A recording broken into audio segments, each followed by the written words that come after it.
Selamat datang di channel Mr. English. Pada kesempatan kali ini, kita akan membahas satu topik grammar yaitu pronoun atau kata ganti.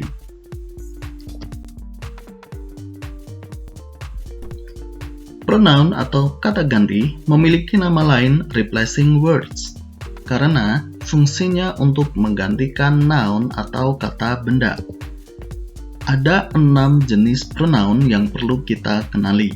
Yang pertama adalah personal pronoun atau kata ganti orang, possessive pronoun, kata ganti kepemilikan, reflexive pronoun, kata ganti cerminan, indefinite pronoun, kata ganti tak tentu, demonstrative pronoun, kata ganti penunjuk, relative pronoun, kata ganti penjelas.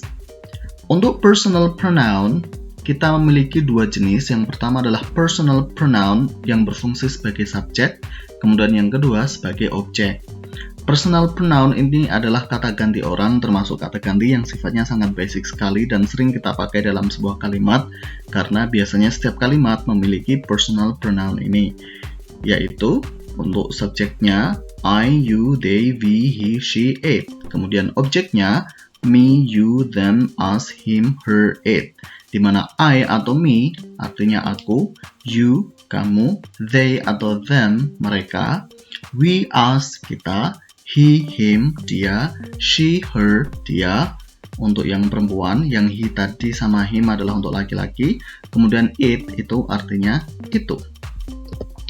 Kemudian possessive ini juga termasuk masih berkaitan dengan personal pronoun tadi. Ini menandakan kepemilikan. Jadi kita artikan dalam bahasa Indonesia itu milik titik-titik. Jadi misalkan mine di sini artinya milikku, yours milikmu, theirs milik mereka, ours milik kita, his milik dia laki-laki, hers milik dia perempuan, its miliknya.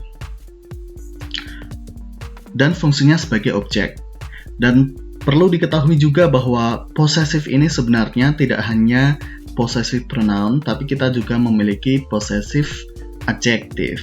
Kalau adjective itu kan kata sifat, dan kemarin kita sudah belajar di materi part of speech bahwa kata sifat itu kan biasanya letaknya sebelum noun.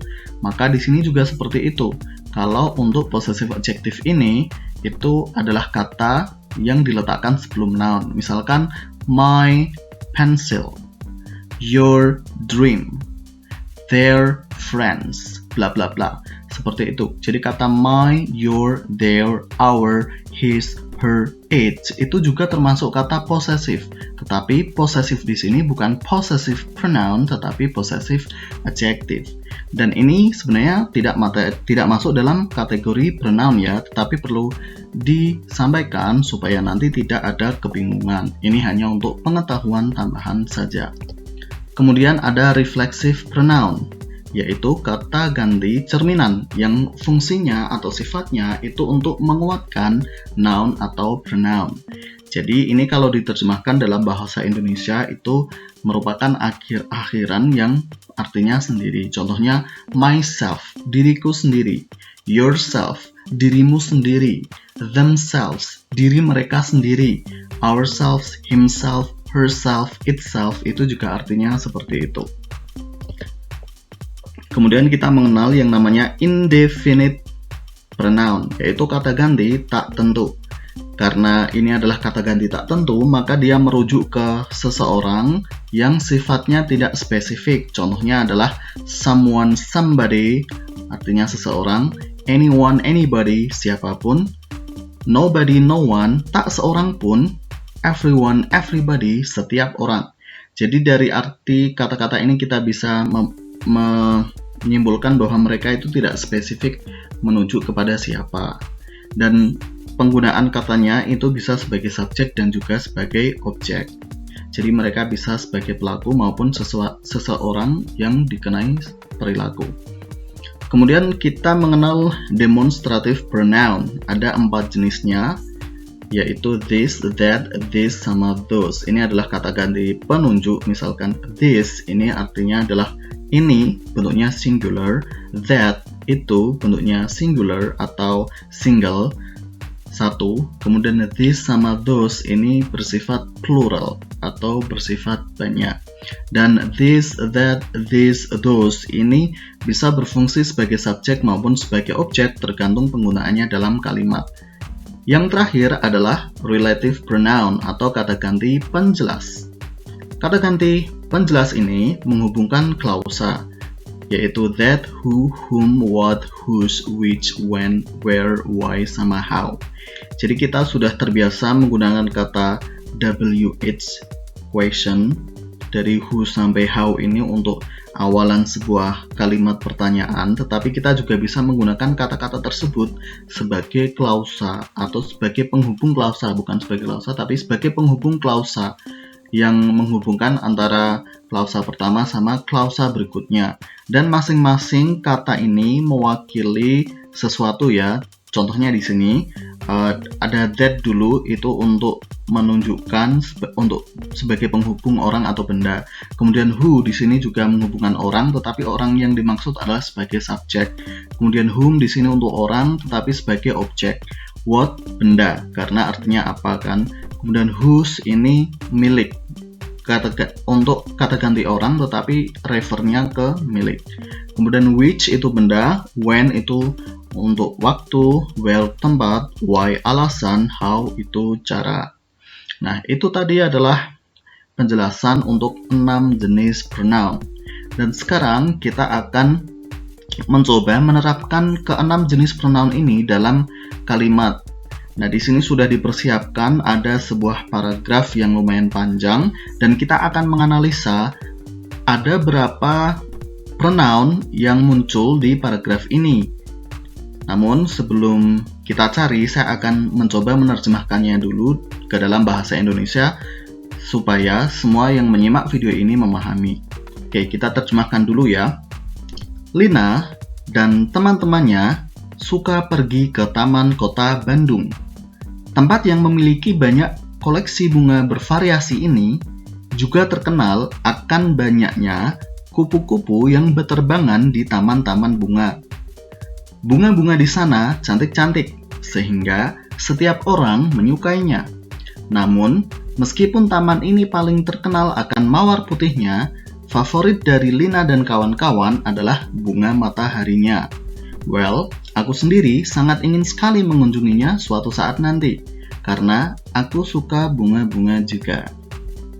Oke, nah sekarang silahkan kalian analisa, kalian bisa menemukan ada berapa pronoun di sini, kemudian jenis-jenisnya apa, letaknya di mana, dan mengapa kamu memilih kata-kata tersebut sebagai pronoun.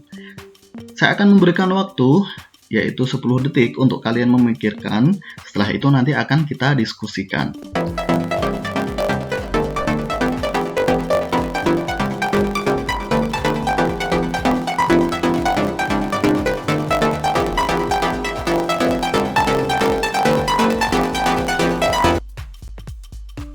Oke, 10 detik telah berlalu, waktunya telah habis, dan sekarang kita akan membahasnya.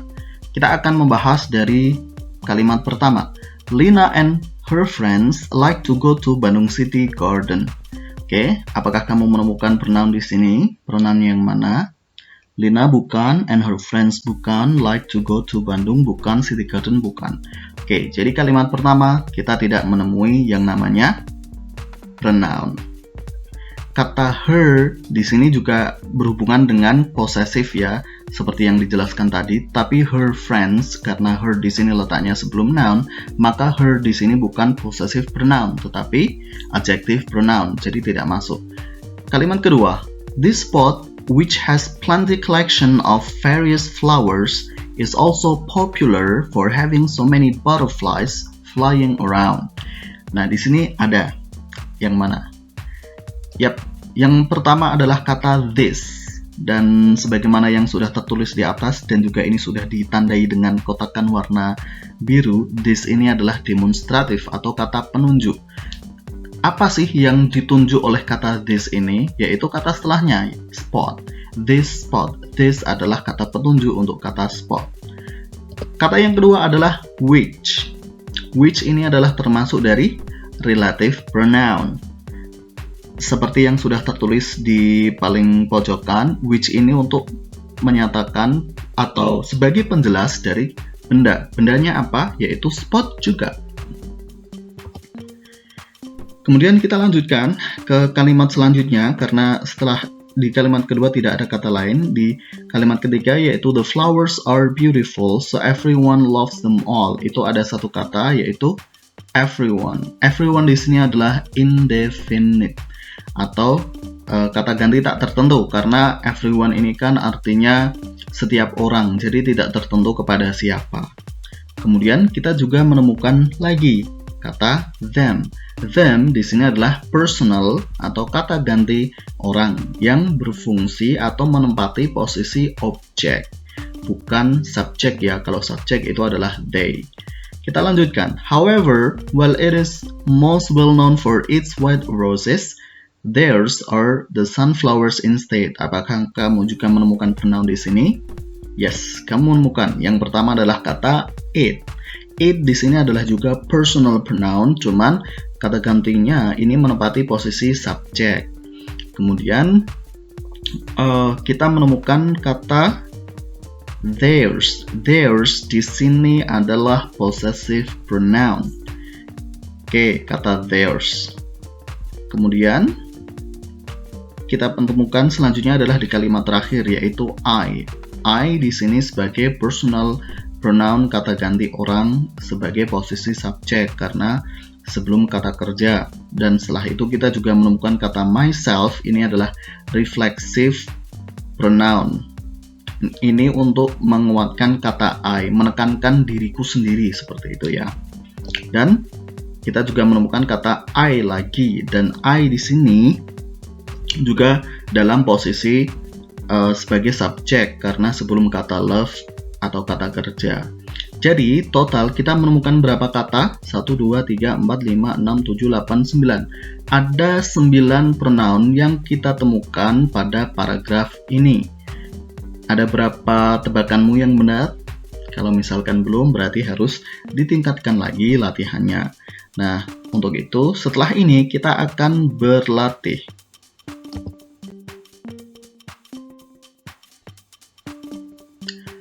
Oke, di sini sudah disiapkan sebuah paragraf yang cukup panjang, dan di paragraf itu ada beberapa kata yang dihilangkan. Kata-kata tersebut adalah kata pronoun. Jadi di sini ada 1 sampai 25 kata. Jadi dalam paragraf panjang ini ada 25 pronoun yang dihilangkan. Dan tugasmu adalah mengisi titik-titik di bawah ini dengan pronoun yang tepat. Pronounnya mana pilihannya? Pilihannya adalah semua pronoun yang sudah dibahas di slide sebelumnya. Setelah itu, setelah kamu menemukan pronounnya apa, kamu juga perlu mengidentifikasi jenis pronounnya apa. Ini perlu untuk diidentifikasi supaya kamu bisa hafal jenis pronoun itu ada apa saja. Jadi tidak sekedar mengenali identitas pronounnya, tapi juga jenisnya itu apa. Kemudian setelah itu silahkan juga untuk membuat satu contoh kalimat bebas menggunakan pronoun tersebut, dan ini fungsinya adalah supaya kalian tidak hanya sekedar bisa mengidentifikasi jenis pronoun saja, tapi juga bisa memakai pronoun itu dalam sebuah konteks kalimat yang tepat. Begitu ya. Kemudian perlu diperhatikan juga di antara 25 isian ini nanti kalian akan menemukan beberapa kata yang sama. Jadi kalau misalkan kalian merasa ada beberapa kata yang sama di jawaban itu bisa jadi benar juga, karena memang ini kan konteksnya adalah sebuah paragraf yang mana setiap kalimat itu kan berkaitan dengan kalimat-kalimat sebelumnya, sehingga membuat sebuah cerita seperti itu. Jadi akan sangat memungkinkan sekali terjadinya kesamaan jawaban di sana.